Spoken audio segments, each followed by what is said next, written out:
वो बोलते पहले हमको जानना है फिर हम मानेंगे। हम बोलते हैं अध्यात्म बोलता है पहले मानो भगवान को फिर धीरे धीरे जानोगे।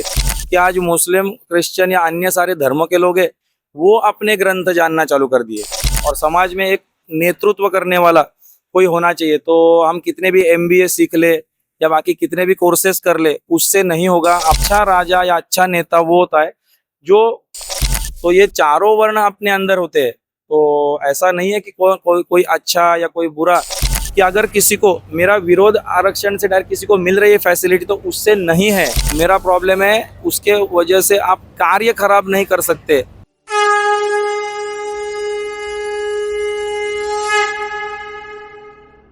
नमस्कार, सनातन प्रभात की ओर से मैं विक्रम डोंगरे अभी इन्फिनिटी ग्राउंड सनातन राष्ट्र शंखनाद महोत्सव से।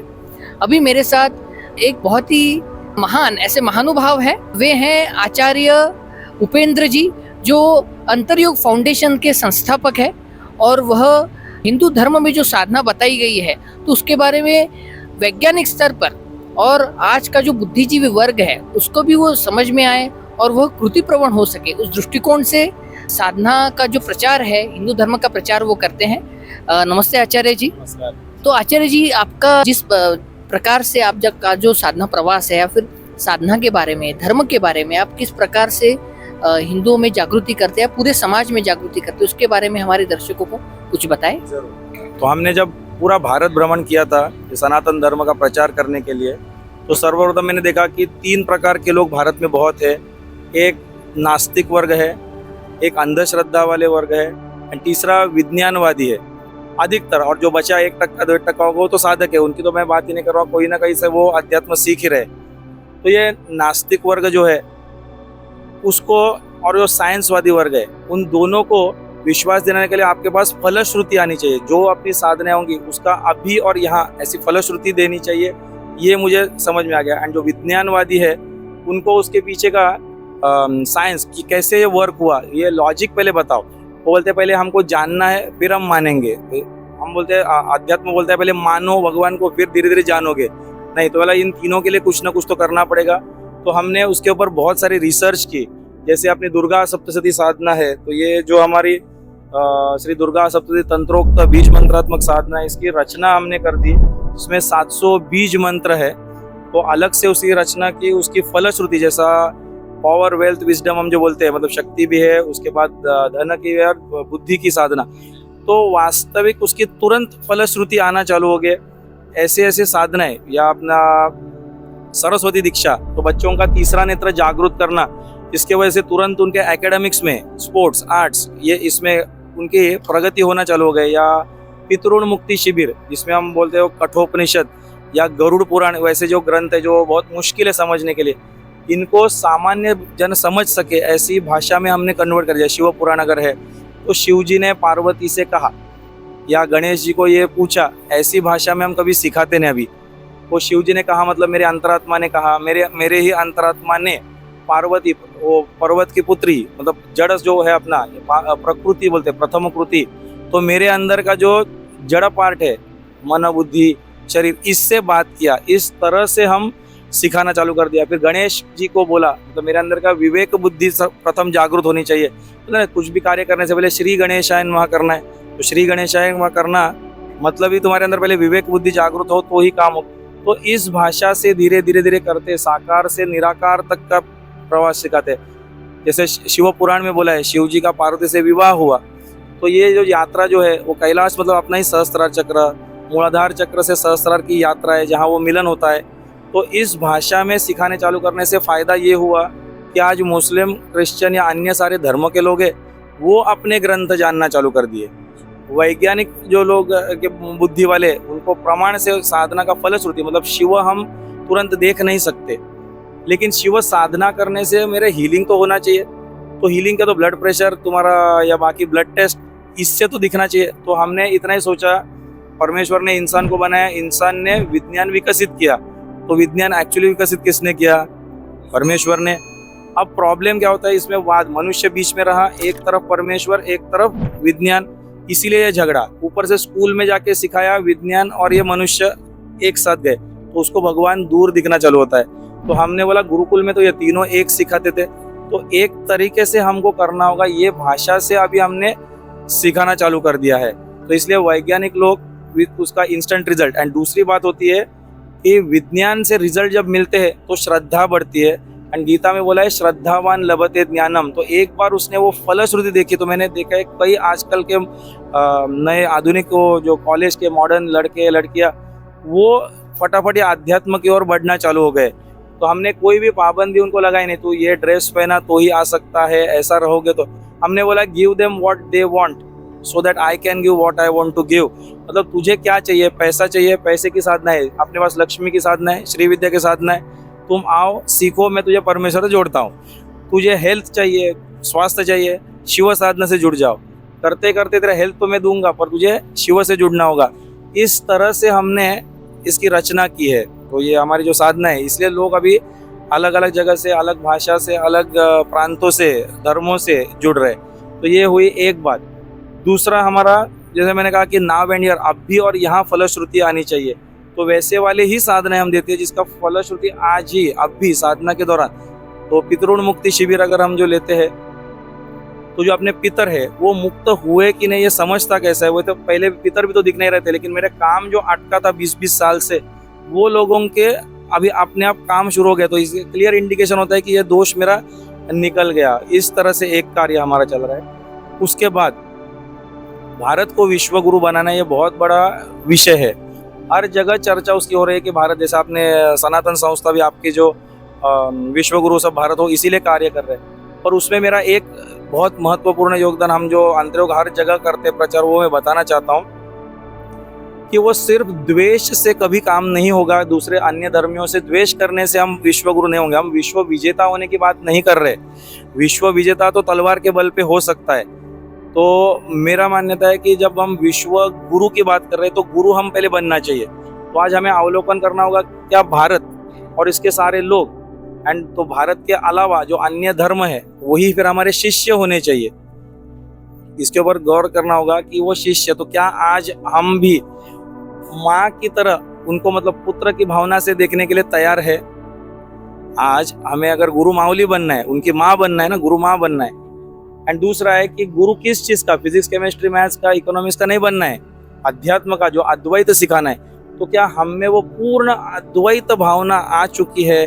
क्या हमारे तरफ शैव, शाक्त, गणपति, इसका पहले विवाद, 4 वर्णों का विवाद, तो हमें इसके ऊपर पहले फोकस करना ही होगा। तब तक तो वो डेफिनेटली बाकी के धर्म के लोग भारी होने वाले ही है। तो हमें उधर भी ध्यान, तो कल हमने जैसे सुना था कि शस्त्र और शास्त्र दोनों हाथ में चाहिए, माला और भाला चाहिए। तो प्रश्न भाला का नहीं है, हाथ भाला कोई भी ले सकेगा। अर्जुन का भी कोई प्रॉब्लम वो नहीं था। अर्जुन का प्रॉब्लम था अपनों पे वो बाण नहीं चला पा रहा था। तो वो सिर्फ दूसरे को, शत्रु को काटना ये उद्देश्य नहीं है। अपने धर्म में भी जो कुछ गलतियां होगी, अन्य धर्मों में भी होगी, सब तरह से बुराई को काटना होगा। फिर कोई लव जिहाद का बात करते हैं, तो एक तरफ बराबर है, सरकार ने कायदे अच्छे बनाने चाहिए, वो उनको सजा होनी चाहिए, पर क्या हम अपने बेटियों को ब्रह्मचर्य पालन भी सिखा रहे हैं? तो दोनों तरफ से बैलेंस होना आवश्यक है। तो मैं ये नहीं कहता हूँ कि ये सिर्फ एक तरफ से सजा देने से होने वाला है या सिर्फ नफरत से देखने। तो कभी भी अंदर के और बाहर, भीतर और बाहर दोनों की शुद्धि, तो दोनों का कार्य पे हमको काम करना ही होगा। जैसे हम बोलते हैं कि बाहर से चोर नहीं आना है, तो ठीक है, पर आपने भी कड़ी कुंडी तो लगानी चाहिए, अपना भी CCTV सब लगा के रखना चाहिए। तो ये एक भावना है। दूसरा, मैं ऑब्जर्वेशन हमारा है और काफ़ी टाइम से हम इसके ऊपर प्रचार करते हैं कि जैसे इस्लाम धर्म है, हर शुक्रवार को विदाउट फेल वो नमाज पढ़ते हैं। उनसे कुछ सीखने जैसी बात यह है कि वो तभी ऊंच नीच सब भूल के, अपने भेद भूल के नमाज करते हैं। वैसे संडे को मास जब आप देखो, क्रिश्चियन विदाउट फेल करते हैं। प्रॉब्लम है सनातन धर्म के लोग, हमें अपने पास इतने गुरु, इतने भगवान, इतने सब कुछ पंथ हो चुके हैं कि हमें एक सम्मिलित बहुत कम होते हैं। वो मुझे बहुत अच्छी बात लगी कि हम यहाँ पूरे तादाद में सनातन संस्था ने इतना बड़ा आयोजन जो किया है, इतने हजारों लोग, भाई 25,000 से ज़्यादा लोग एकत्रित हुए। तो हम सब एक साथ मिलकर, सम्मिलित होकर, हमें भी नाम स्मरण जब कभी मिलेगा करना ही चाहिए। तो प्रकृति उनको बचा रही है। आज जो बाकी के सारे धर्म है वो एकजुट होकर ये नामस्मरण भी करते हैं, वो उसका एक हमारा रिसर्च बोलता है, अपने शास्त्र बोलते हैं, वो कारण है। तो हमें भी वो करना आवश्यक है। वो मतभेद भुलाकर सारे गुरुओं के फोटो एक साथ कर दो, गुरु तत्व एक है, सारे भगवान अपने सब मिलकर एक ही ओमकार है, ये जब हम एक समझेंगे तब वो जरूर हम होंगे। वैसे कुछ समय पहले अगर आपने देखा है, अपने देश में बहुत बड़ी चर्चा चल रही थी, बहुत बड़ा मुद्दा था कि क्या मस्जिदों पे लाउड स्पीकर्स भोंगा चलना चाहिए अथवा नहीं चलना चाहिए। उसके ऊपर बहुत चर्चा हुई, बहुत सारे विरोध में जाने के लिए बोला गया हम भी हनुमान चालीसा उतने जोर से लगाएंगे। आइडिया तो बहुत अच्छी थी, पर कुछ दिनों तक चली, उसके बाद वो बंद हुआ। रीज़न ये था कि वो तो अपने परमेश्वर की रोज की साधना करने के लिए ही कर रहे थे, हमने विरोध करने के लिए सिर्फ किया। ऊपर से हनुमान का ही क्यों, ये पूछने वाले गणेश वाले पूछ रहे थे कि हनुमान का ही क्यों करे, देवी वाले पूछ रहे थे कि हनुमान का क्यों, तो एक ही कॉमन ओमकार वाला क्यों नहीं लिया। ऐसा करके वो शक्ति मैच नहीं होती, जबकि अपना सनातन धर्म बहुत शक्तिशाली है। बट वो एकजुट होना, और उसका प्रथम स्टेप अगर सनातन धर्म ने से लिया, ऐसा कई संस्थाएं अगर जो कर रही है, तो हमें सब एक होना ही होगा, मिलकर ये कॉमन मिनिमम प्रोग्राम जैसे बोलते हैं ना, वो करना होगा। वो विज्ञान की भाषा में ज्ञान विज्ञान युक्त अध्यात्म बाकी सारे धर्मों को सिखाना होगा। एंड उसके साथ सिर्फ सिखा के फायदा नहीं, उसको फलश्रुति दिखानी होगी। जब फलश्रुति दिखती है, अभी आप सोचो कि 10 डॉक्टर 10 अपने अपने थियरी बता रहे एंड 11वां डॉक्टर उसको फलश्रुति आपका रोग ठीक कर दे, तो आप किसके पास जाओगे। तो वैसे ही कोई अपना क्रॉस के लिए नमस्कार कर रहा है, कोई नमाज पढ़ रहा है, कोई नमस्कार कर रहा है, फलश्रुति जो दे पाएगा उसके पास जाएगा। तो हम अंतर्योग में ये प्रयत्न कर रहे हैं कि ऐसी ऐसी साधना ले कि अपने ये कोई हमने अस्पताल नहीं खोला है, हीलिंग का शिविर या कोई बिजनेस का कोई क्लास MBA, वो नहीं। अपनी सारी शक्तियाँ, अपनी साधना से क्या फलश्रुति आ सकती है, ये लाइव नाव एंड एयर दिखाने का हमारा विजन है। उसके बाद दूसरी बात मैं बताना चाहता हूँ कि सिर्फ जोश में बात करके काम नहीं होता, उसके साथ होश भी होना चाहिए।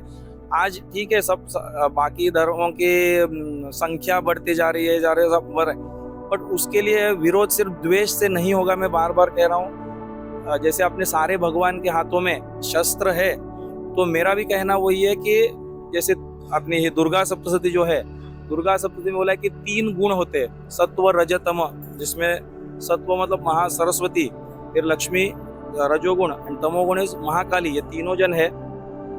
तो समाज में जितने सारे लोग दिखते हैं वो इसी 3 गुणों के हैं। तो हिंदू धर्म, सनातन धर्म और उसके जो एसोसिएट है, मतलब बुद्धिज्म, जैनिज्म, सिखिज्म वगैरह सब जो धर्म है, ये एक वर्ग। जो क्रिश्चियन और उसके जो एसोसिएट धर्म जो है, जुडाइज्म और तो जो कुछ बोलते हैं, वो सब एक धर्म, जू वगैरह सब। एंड तीसरा जो इस्लाम और उसके आजू बाजू के जो सारे उसे एसोसिएट है, तो ये अधिकतर सब में सब गुण होते हैं।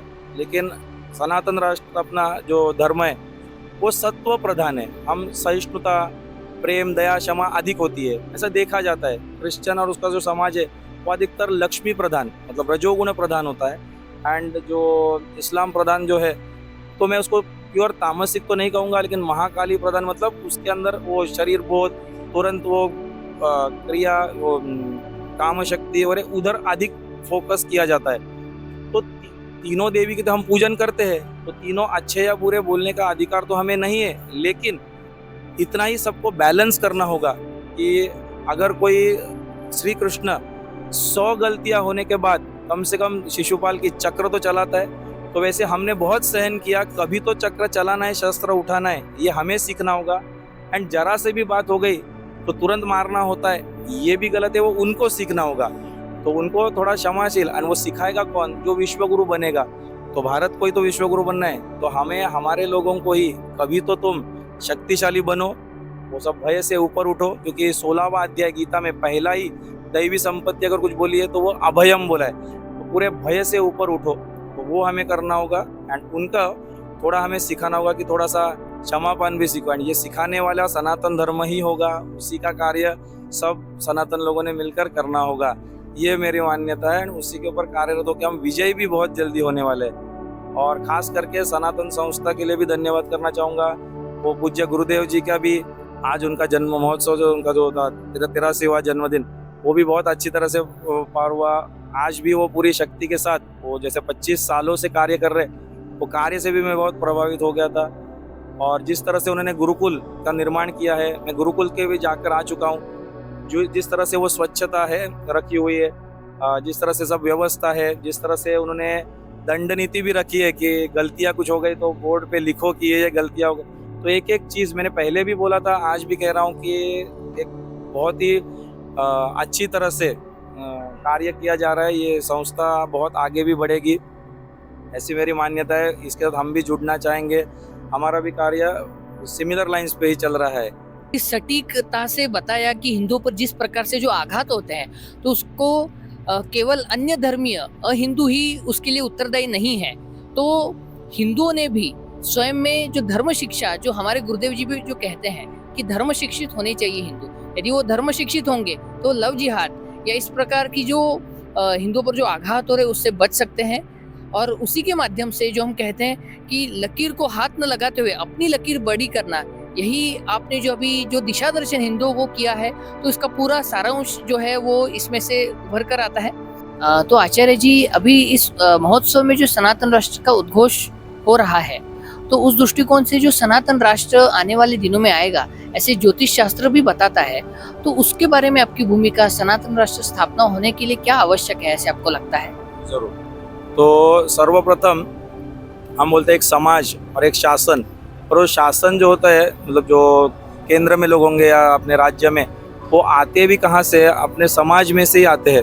जैसे कोई पुलिस होगा या जो कोई भी होंगे, वो सारे सरकारी जो लोग उसी समाज में से आते हैं। तो और समाज में एक नेतृत्व करने वाला कोई होना चाहिए। तो हम कितने भी MBA सीख ले या बाकी कितने भी कोर्सेज कर ले, उससे नहीं होगा। अपने जो शास्त्र है, अपने जो ग्रंथ है, उसमें सबसे अहम जो इम्पोर्टेंट जो है ग्रंथ, उसका नाम है गणेश अथर्व शीर्ष। क्योंकि हम बोलते हैं कोई भी कार्य शुरू करो श्री गणेशाय नमः करना है, तो मतलब मेरे अंदर का मूलाधार चक्र स्ट्रांग करो बोला है।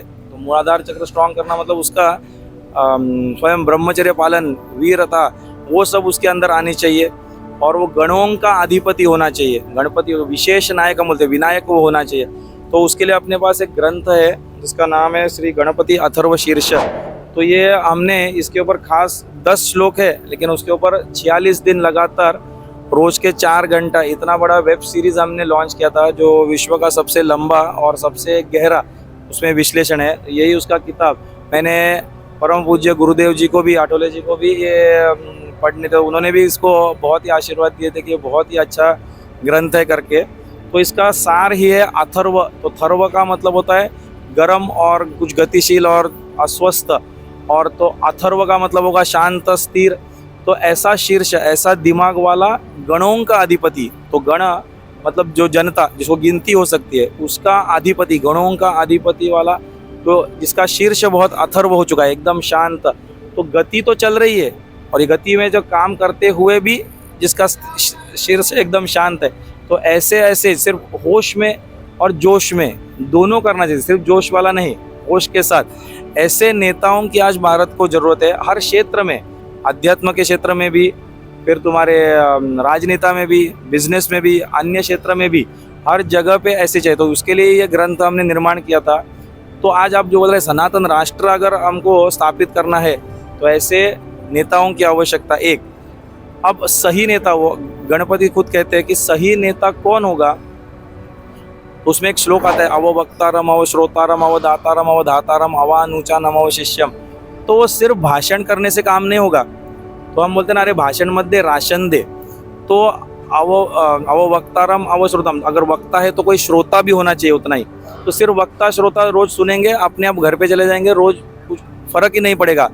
तो अवदातारम अवधातारम, तो दाता तू बन पहले। जो वक्ता है उसने दाता बनना है, श्रोता ने उसको धाता भी बनना है, उसको ग्रहण भी करना आना चाहिए। वो सिर्फ देने लेने वाला होगा तो भी नॉर्मल पॉलिटिशियन होगा। तो उसके बाद बोला अवानुचान अवशिष्यम, धीरे धीरे वो गुरु बनना चाहिए। उसको बोलते ना, प्रैक्टिस व्हाट यू प्रीच, जो तू बोल रहा है उसको आचरण में लाता है क्या। इस तरह का वक्ता, दाता, दाता से वो गुरु बन जाना चाहिए, और श्रोता, श्रोता से धाता, धाता से शिष्य बन जाना चाहिए। तो इस तरह से अपने भावना, ऐसे लीडर्स, ऐसे अपने नेता होने चाहिए। अच्छा और बुरा नेता, उसका बहुत महत्वपूर्ण फर्क बताता हूँ। अगर आप कहीं जाते हो और टूरिस्ट प्लेस में हो, और अचानक आपको उधर का पुलिस बोलता है इधर गाड़ी पार्किंग नहीं करना है, तो वो तो रहा प्रशासन का आदमी, तो हमें अच्छा लगता नहीं है वो कि उसने बोला कि मत करो यहाँ पे। तो हम बोलते फिर कहाँ करना है, तो हम बोले वो नहीं मुझे पता, इधर नहीं पार्किंग करना तो फाइन लगेगा।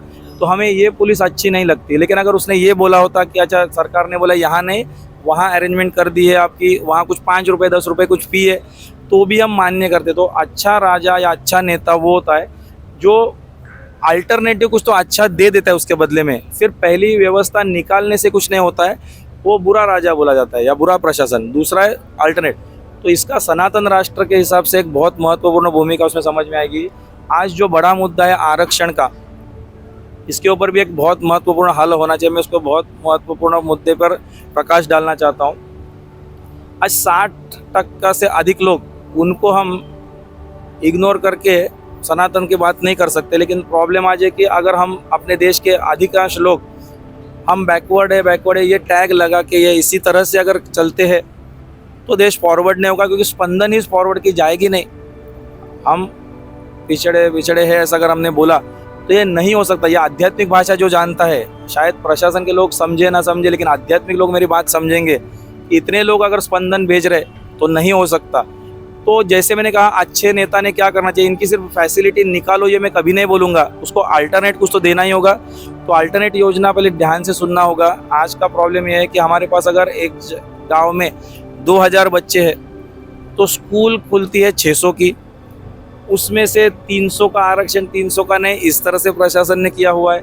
उससे होता क्या है कि आर्टिफिशियल सप्लाई डिमांड के हिसाब से हमें लगता है कि करना है, तो इससे किसको लाभ होता होगा आपको तो पता है, मुझे बोलने की ज़रूरत नहीं। तो बाकी सारे वंचित हो जाते हैं। और वो पैसा कहाँ गया ये भी आपको बताने की ज़रूरत नहीं, वो गलत हाथों में ही जाता है। तो मेरी मान्यता है कि सरकार के पास, अपने पास, प्रशासन के पास इतना पैसा ज़रूर है कि हम 2000 की जगह पे 2500 का कॉलेज खोल सकते हैं, सबके सब पढ़ सकते, तो आरक्षण का ज़रूरत ही नहीं। ऊपर से 500 स्टूडेंट्स के लिए विदेश के स्टूडेंट्स भी आ सकेंगे, जिसकी फीस से हमारी स्कॉलरशिप मिल सकती है, सस्ते में कुछ हो सकता है, तभी ये प्रॉब्लम सॉल्व होगा।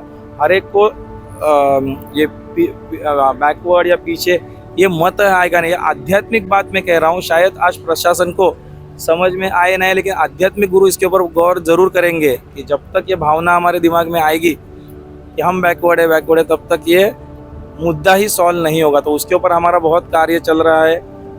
मैंने खुद अंबेडकर वाङ्मय भी बहुत अच्छी तरह से पढ़ लिया है, उसमें से भी मैंने जान लिया है कि हाँ ज़रूरत है। तो मेरा ये कहना है कि अगर किसी को मेरा विरोध आरक्षण से डायरेक्ट किसी को मिल रही है फैसिलिटी, तो उससे नहीं है, एक बार समझ लेना। तो अपना अपना प्रारब्ध से हमने जन्म लिया होता है। किसी राजा अगर आपको कोई फैसिलिटी देता है तो ज़रूर लेना। मेरा प्रॉब्लम है उसके वजह से आप कार्य खराब नहीं कर सकते। आपको अधिकारी अच्छा अगर बनना है, रास्ते में अगर खड्डा आप करके रख देते हो, उससे एक्सीडेंट होता है, तो उसके लिए जिम्मेदार कौन होगा? मेरा मुद्दा वहाँ पे है। आध्यात्मिक गुरु वहाँ आ जाते हैं प्रश्न में, तो वो ठीक होना ही चाहिए। और मेरी मान्यता है, अगर जब किसी गुरु के पास जाते हो तो अहम ब्रह्मास्मि सीखोगे। तो अहम ब्रह्मास्मि से तो तुम्हारे अंदर का तो ब्रह्म भाव जागृत हो गया। तो ब्रह्म भाव जागृत हो गया तो तू बैकवर्ड कैसे हो गया? एंड तो पिछड़ा अगर तू है तो ब्रह्म कैसे जागृत हो गया? तो दो में से एक ठीक से कर लेना। मेरा विरोध दोनों से नहीं, तुम एक कोई तो चुन लेना। और अगर सनातन राष्ट्र बनना है तो हर एक के अंदर का ब्रह्म जागृत करना ही होगा हमें। और ये जो भाव, भेदभाव जब तक हम नहीं भूल सकते, इसके लिए एक छोटी सी कथा है श्री राम की और हनुमान जी की। ये जिस दिन समझ में आएगा तब ये जातिवाद खत्म होगा। हनुमान जी राम भक्त दास कहलाते स्वयं को।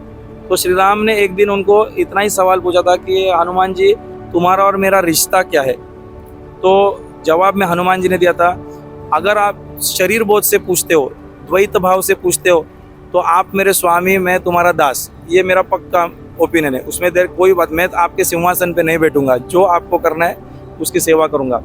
अगर आप विशिष्ट अद्वैत या द्वैताद्वैत भाषा में पूछते हो, मतलब मन और बुद्धि के स्तर पे पूछते हो, तो आप संपूर्ण हो तो मैं उसका एक अंश हूँ। आप अग्नि हो तो मैं चिंगारी हूँ। आप समुद्र हो तो मैं बूंद तो जरूर हूँ।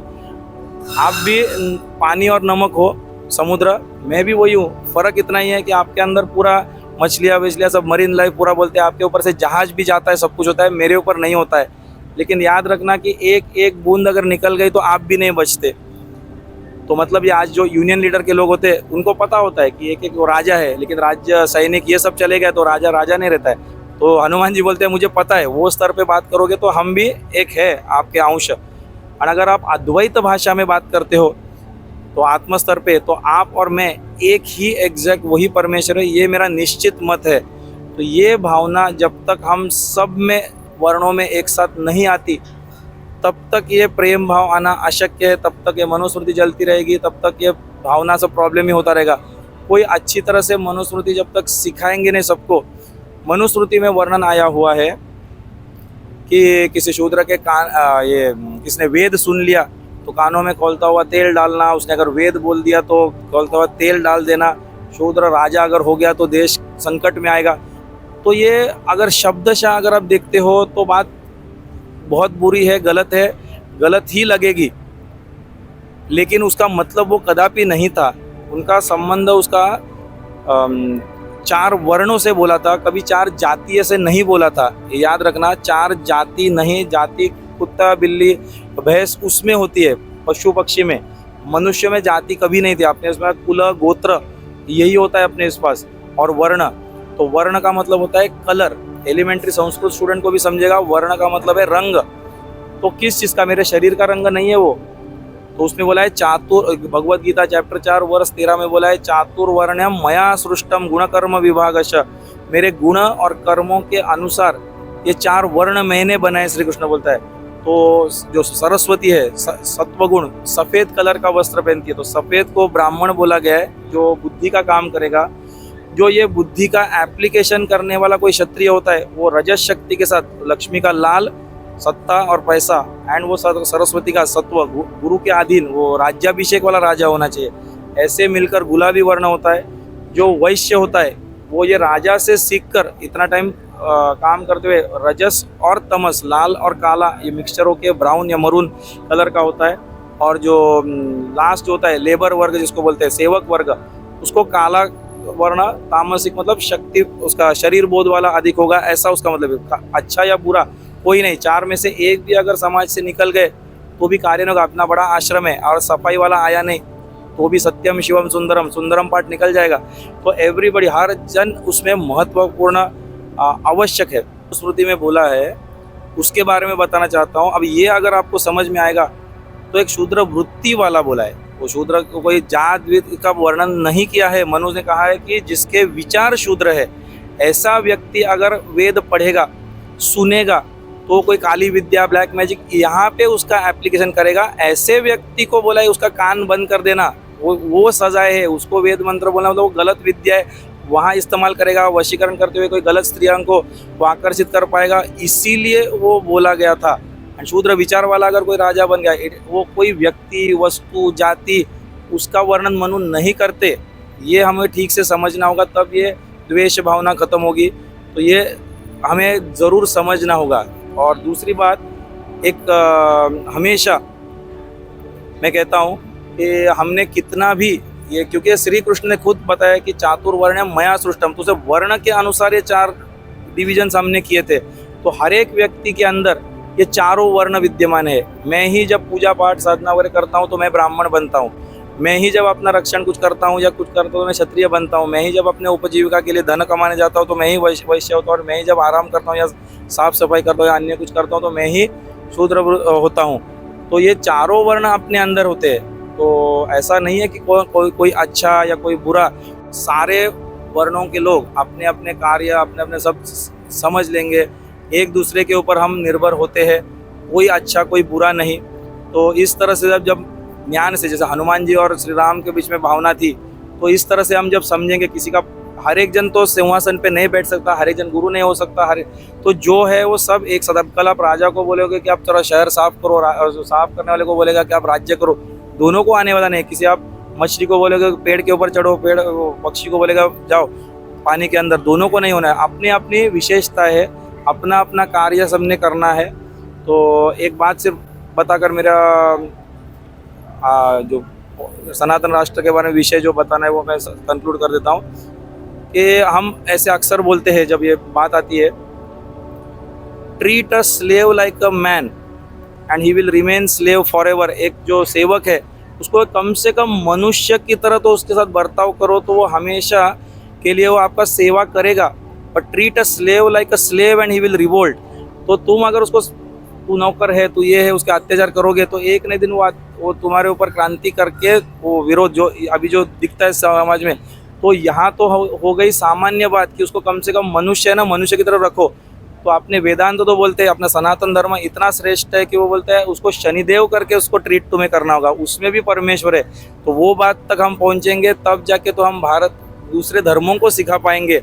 तो मेरी मान्यता है कि सनातन राष्ट्र हमारा बनाने के लिए बहुत सारे मुद्दों पे काम करना ही होगा हम सब पे। उसमें ये एक बहुत ही महत्वपूर्ण मुद्दा है जो मेरे ख्याल से बहुत ही जल्दी अगले 10-15 साल के अंदर ही इसके ऊपर कार्य बहुत अच्छी तरह से हो जाएगा।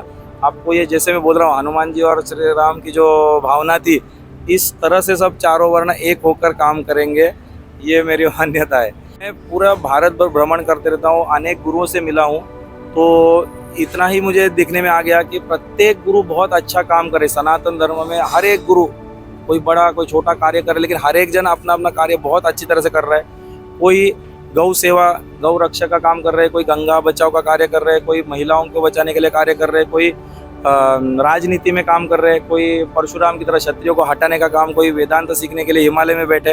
तो प्रत्येक जन, कोई ज्ञान विज्ञान का युति कर रहे हैं। तो प्रत्येक चीज़ अध्यात्म ही कहलाती है, लेकिन उसका समस्या यहाँ आती है कि प्रत्येक जना जब समझता है कि ये मैं जो कर रहा हूँ उतना ही अध्यात्म है, इतना ही अध्यात्म नहीं है। इन सबको हर एक गुरु को मैं एक मणि करके मानता हूँ। प्रत्येक गुरु एक मणि है, बहुत ही चमकने वाला, लेकिन उसकी जब तक एक माला नहीं बनती, एक धागा उसमें अंदर जाना चाहिए, वो बनेगा तब सारे सब चीज़ एक हो गए, तब सनातन धर्म एक बड़ा शक्तिशाली पावरफुल अपना होने वाला है। तो वैसे हर मणि तैयार है, उसको सिर्फ एक माला में पिरोना। तो अक्सर होता क्या है कि जब हम सब एक मंच पे आते हैं, मैंने देखा है कि बहुत सारे गुरु एक तो हो जाते हैं, पर जैसे वो एक हो जाते हैं तो विचार तो सबकी मांग एक ही है, लेकिन कोई अपना मत छोड़ने के लिए तैयार नहीं। कोई वैष्णव, कोई शाक्त, कोई गणपत्य, कोई वैष्णव, तो उसमें अटक जाते हैं। कोई गणपति में भी मैं दाया सोन बाया सोन वाला इतने तो अपने पास करके रखे। तो ये सब चीज़ में सब में ओमकार एक ही कॉमन है वगैरह, इस तरह से हम कॉमन मिनिमम ऐसा जब तक वो बनाते नहीं, वो जल्दी ही होगा, ऐसे भी मुझे मान्यता है कि सब मैं गुरुओं को वही मिलते रहता हूँ, सब गुरु का ये समझाते रहता हूँ कि आपका कार्य भी अच्छा है लेकिन हमें एक होना है। तो जैसे अगस्त्य मुनि के दक्षिण भारत में नाड़ी ज्योतिष करके है पट्टी आती है, तो उसमें भी वर्णन यही दिया है कि मेरा एक कार्य है, उसमें बोला इसी जन्म में कि ये सारे गुरुओं का अच्छे वो चमकने वाले जो हीरे, उनके अंदर धागा पिरोने का काम मेरे नसीब में भी एक कार्य आया हुआ है। एंड जैसे वो चल रहा है वैसे काम, जैसे अभी सनातन संस्था भी आप भी कर रहे हैं, बहुत सारे लोग कर रहे हैं, तो सारे गुरु एक जल्दी ही होंगे। एंड हमें एक दूसरे के आपस में मतभेद जल्दी भूलने होंगे, एंड फिर देखना कितना शक्तिशाली है सनातन राष्ट्र बनी जाएगा। जैसे वो पूज्य गुरुदेव ने भी सपना देखा है, वैसे अपने देश के सारे बड़े बड़े गुरुओं ने भी यही सपना देखा था, तो वो जल्दी ही साकार होते हुए आपको दिखेगा। धन्यवाद आचार्य जी। तो अभी हमने आचार्य जी ने जिस प्रकार से मार्गदर्शन किया कि आध्यात्मिक स्तर पर ये सनातन राष्ट्र होना चाहिए और आध्यात्मिक स्तर पर ये प्रमुखता से सनातन राष्ट्र ये जो भूमिका है वह उसमें से उभर कर आएगी। जो उन्होंने बताया कि वर्ण प्रमुखता से क्या है, वास्तव में वो क्या है, तो उस दृष्टिकोण से इस प्रकार से जब हिंदू समाज एकत्रित हो सकेगा, धर्म शिक्षित होगा और साधनारत होगा, तभी सनातन राष्ट्र अवश्य इस पृथ्वी तल पर अवतरित होगा। सनातन प्रभात के लिए मैं विक्रम डोंगरे, सनातन राष्ट्रीय शंखनाद महोत्सव इन्फिनिटी ग्राउंड से, नमस्कार।